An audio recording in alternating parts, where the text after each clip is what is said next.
My name's Lysandra with Rub and Restore, and I'm going to attempt to fix this rather large hole on this beautiful chaise. This is sort of next level for me, but it's going to be an improvement. So fortunately, a big chunk of the original foam was preserved with it, which is really helpful. I am going to have to plug in a little bit more.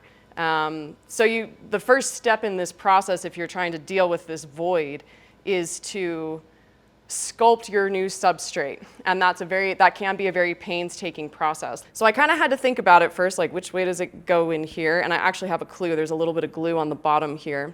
The tricky part is this tufted button is still here, but some of the foam needs to be replaced under this section. So I've got to weave this underneath and in, and you have to be careful with your foam because it is rather delicate and can tear. So I'm going to thread this edge under here. You want to be careful not to pull on it, really. It's probably better to push. The goal is to just try to get the substrate as even and uniform again as possible. I've done ones before, RVs or chairs where I've even very gently whip stitched things together. You can try glues, but you have to be careful. You don't want to use the glue that I'm going to use for sub-patching in the next step. You wouldn't want to use because it would actually melt the foam. So you need like a water-based glue that doesn't have any solvents. I found this piece of scrap foam. I sort of laid it in here and thought, all right, how much do I need? And now I might have to do a few pieces. So I'm just going to start hacking this up.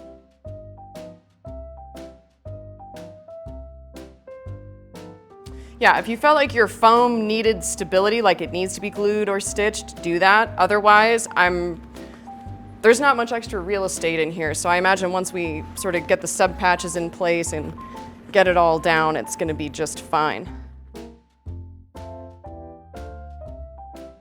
If you can do one patch, if you have a myriad of holes and you can do one patch, that's great. Fewer patches is better. That can also be really difficult to get a big patch underneath all of those areas. You might just have to do a few individual patches, and that's okay. But I'm going to start big and trim down.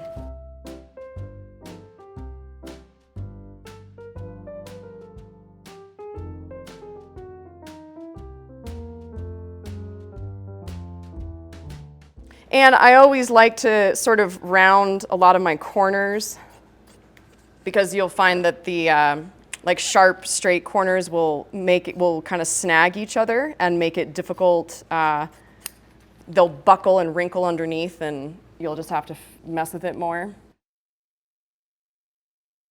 Because I'm going to be applying some filler to this later, glue with the suede side up, because the filler is going to get really great adhesion to all of these fuzzy little nappy things compared to the smooth leather side.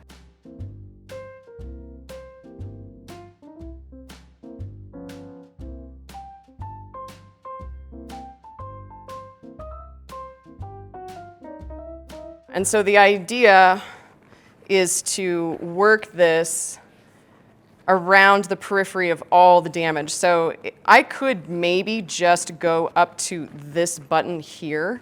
I definitely need to be on the other side of this button here. Like I'd like to be on the underside of that. So here I'm going to start on this edge. I'll come back to that edge later. And I'm going to try to get sort of under this button. And maybe what I'll do is even cut out a little U in here to wrap around the button. That way I can get the patch farther this direction and not have bulk in there.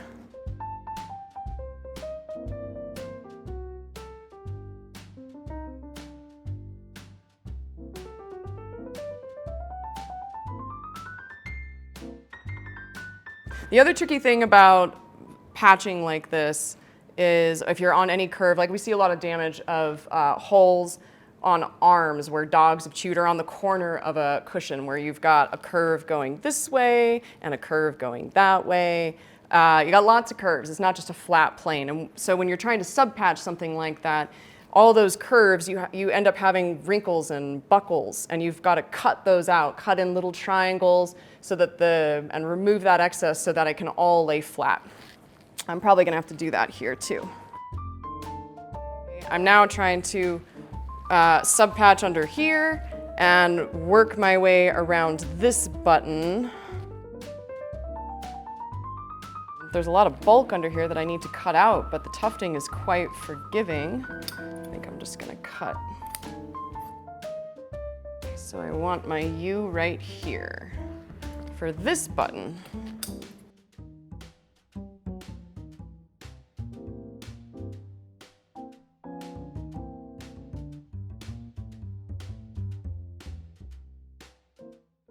Ah, look at that. See, that's cool. That's optimal. It's not quite big enough. Once you start gluing, it's really a bummer to go back. There's a lot of tension here. Tension that glue alone is not going to restore. I'm using heavy-duty upholstery thread. If you use regular thread, you're gonna find it tears very easily. I only have this curved needle on me at the moment, but leather needles are great because they have a special tip that pierces through the hide much more easily than regular needles. And I'm double threading it because I need strength. The curved needle is actually handy. I'm going to come underneath this front side, or the bottom side, I guess I should say.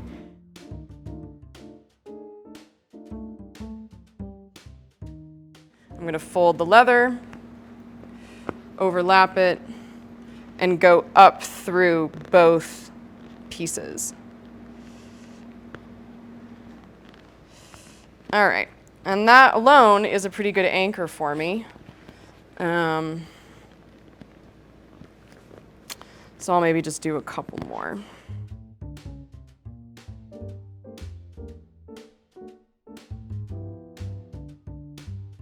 I think I need more foam in here. Now that I've got this kind of pushed in, this side is now bulging and towering over, and I kind of do feel like I want more in there, so I went and found more foam.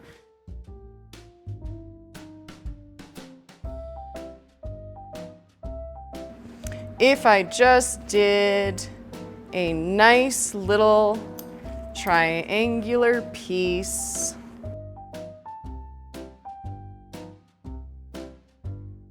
Maybe I need to subtract some foam from in here, like maybe I need to, okay, yes. Maybe what we do is sculpt this edge.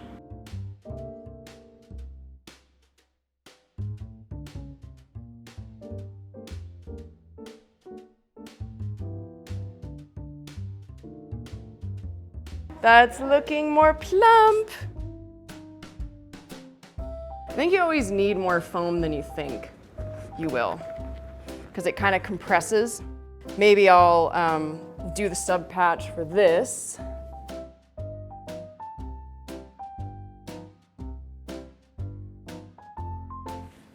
And maybe I don't want all this excess in here. It's gonna bulk things up, but it's also adding more structural integrity to this.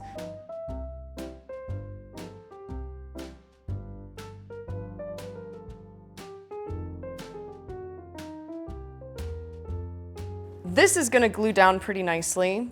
I'm gonna fold this under and make a nice sort of shadow line there.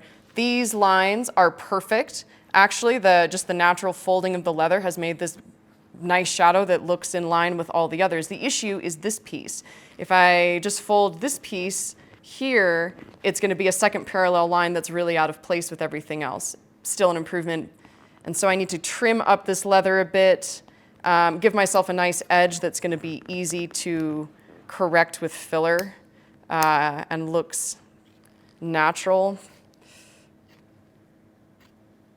And figure out There are gonna be wrinkles. Where are those wrinkles gonna be? Do I want the wrinkle here? Do I want the wrinkle there? I don't think I do. I think I want the wrinkle kind of down near the button.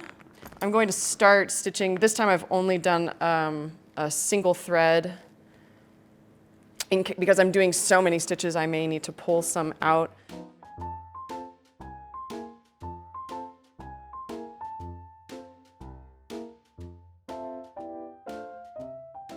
I had to do a lot more sewing than I anticipated.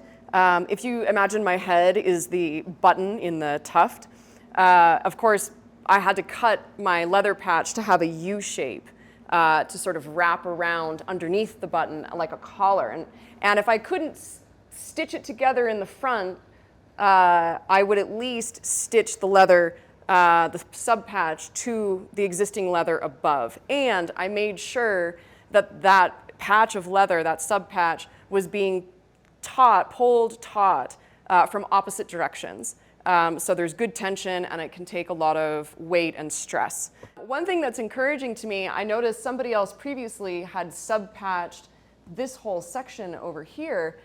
And in doing so, they had folded the leather under and made these additional little wrinkles and lines. I only noticed the patch, which is kind of degrading and coming undone. I never noticed those additional lines, which is really encouraging to me because I'm going to do the same thing here. And my concern was there's not similar folds and lines all the way down. It's just this spot. Is it going to be really noticeable? It's probably going to be noticeable because the tufting and the foam are not exactly the same, but not because of that extra fold. So I'm going to bounce between using our needle tool.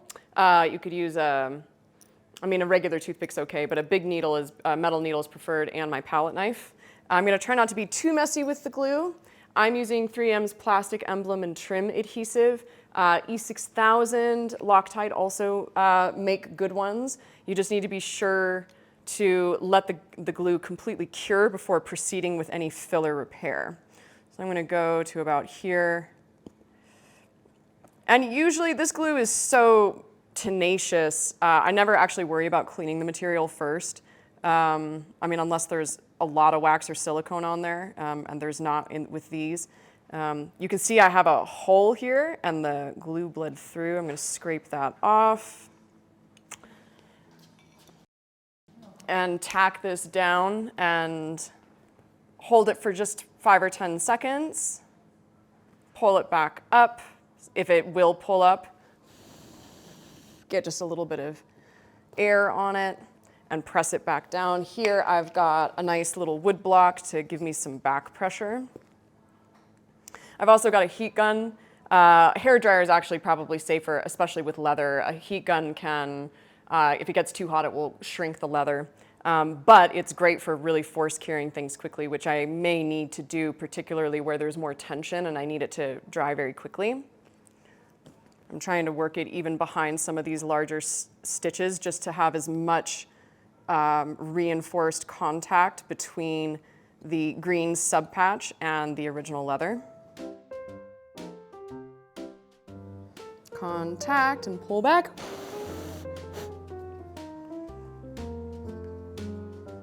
And press. And now I'm going to cut these little, let's see, I've got this little bulk here. I'm going to cut a tiny little triangle out.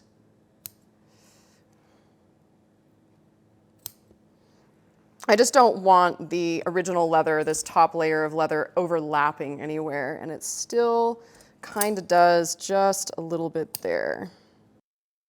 It's still a little wrinkly, but it's close. It's, I'm getting close to my patch, or I'm sorry, my stitch, which I don't want to cut my stitch.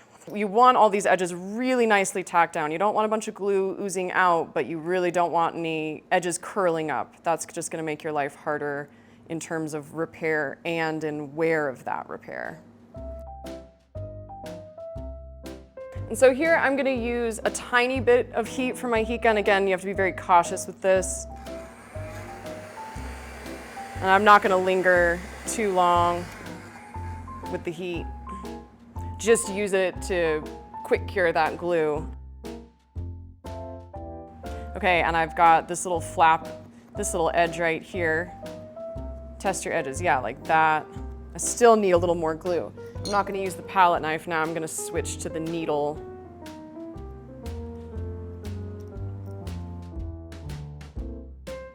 And I might just go ahead and get at it with my rubbing alcohol, just because I did get a little bit of glue onto the green, which I don't want. Okay. And press that down.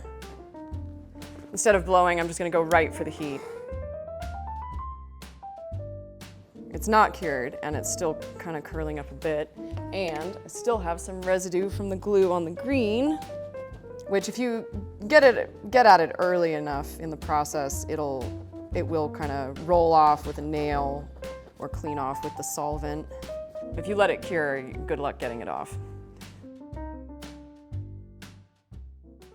Okay, I'm gonna let that continue to dry a bit more. I'm gonna move on to this one. So I wanna fold this under on itself and adhere it down to the green. And I think the first step in that is to glue this leather to itself. So I'm gonna flip it over. And here I do need a good bit of glue to really get it to hold in the long term, since I'm not relying on any stitching. So I still want a thin film. And now, flip it over, try not to make a mess of everything underneath. So that looks pretty nice. I mean, I could roll it more here to sort of fake in this tear. I really want this glue to be dry before I proceed with gluing the rest of it down. And I still might come back and just try to pinch it.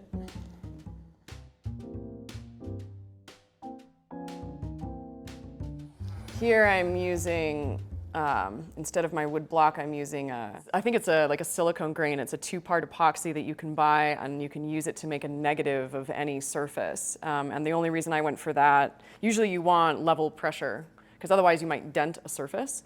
But in this case, I actually have this little air pocket I'm trying to close. And now I just need to glue the rest of this. It seems like my fold is holding nicely. Yeah, I'm pleased with that. I kind of thought I was gonna have more trouble with this. And I am gonna probably put a little bit of filler in here just to shore up these wounds, make sure that this edge, because this edge is what would catch and get ripped back. And so if I fill this void and make it a little bit more continuous and curve that out, it won't catch, it will never damage. Same with this one right here. So now are the kind of the easier ones, this one.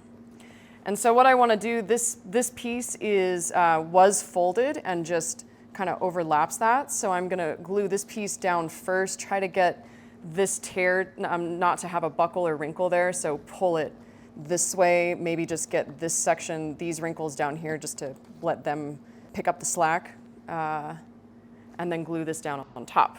And I will probably end up applying a bit of filler as close as I can get it to this button to shore up the suede subpatch.